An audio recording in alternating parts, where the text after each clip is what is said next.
Today you say Zimbabwe is in trouble and the trouble of Zimbabwe is caused by Mugabe. It's not true. Who caused the problem of Syria? Who caused the problem of Libya?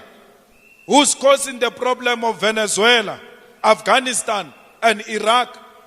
All those problems were caused by Mugabe. Destabilizing those countries were caused by Mugabe. What is common with all these countries, including Zimbabwe, is the fact that imperialism intervened. And we always know that when imperialism intervenes, it destabilizes countries, and those countries never recover from imperialist intervention. That's what Zimbabwe is suffering from. When they took their land, when they took their economy, the imperialists imposed sanctions on them. We challenge imperialism, lift the sanctions, and let's see if black people will never run a successful economy. Let the black Zimbabweans fail on their own without imperialism sanctions. We want the sanctions in Zimbabwe removed. I want to tell you now that one day when those sanctions are removed, some of you who are beating up Zimbabweans here, some of you who are hating on Zimbabweans here, you are going to work for them. They will be owning their mines, they will be owning their retail, they will be owning their banks, they will be owning their land. You call them foreigners. What is the definition of a foreigner? A foreigner is a person who comes into your country without papers, doesn't have anything to show. That includes you. You are foreigners because you have nothing to show. You go around claiming this is your country. Let's go outside. Show me papers that confirms you are the owner of this country. There's nothing. You don't own anything. Yet you call people foreigners. You are a foreigner yourself because you do not own. Foreigners means visitors. Visitors are people who just come empty-handed with a small bag. When the time permits, they go. That's you. You are renting. You are marching from the hostels, beating up people that they must leave South Africa. Yet you do not own a hostel. You are paying a rent in that hostel. You can be removed yourself from that hostel.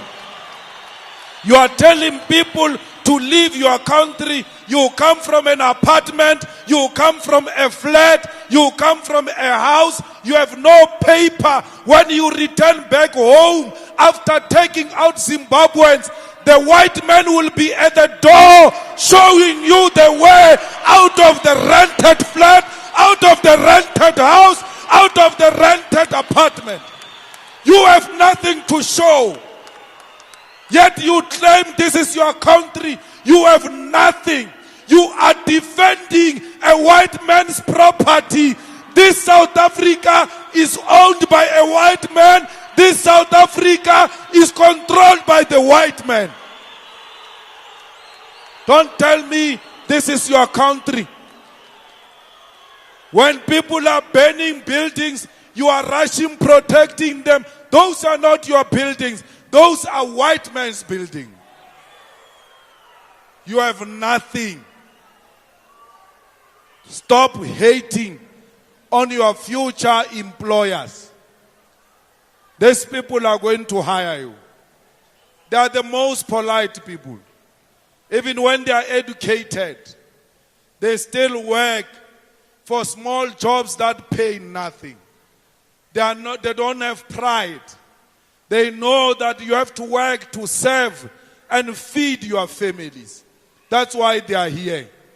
One day, like it almost happened in Cuba when Obama wanted to lift the embargo against Cuba, one day it is going to happen.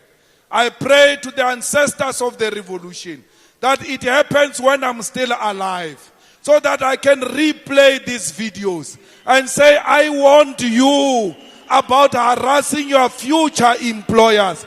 I warned you about exploiting the people who are going to share their land with you because they've done it before. Why didn't Mugabe take the land immediately? He waited for you to get your freedom. Because had Mugabe take the land immediately, it would have caused a serious problem to a point where South Africa will not be liberated. They were a frontline state. They gave us a passage.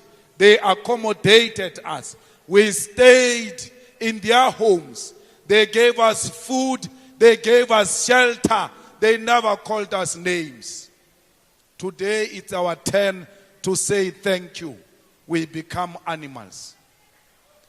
It is not the spirit of Ubuntu what you are doing to these comrades.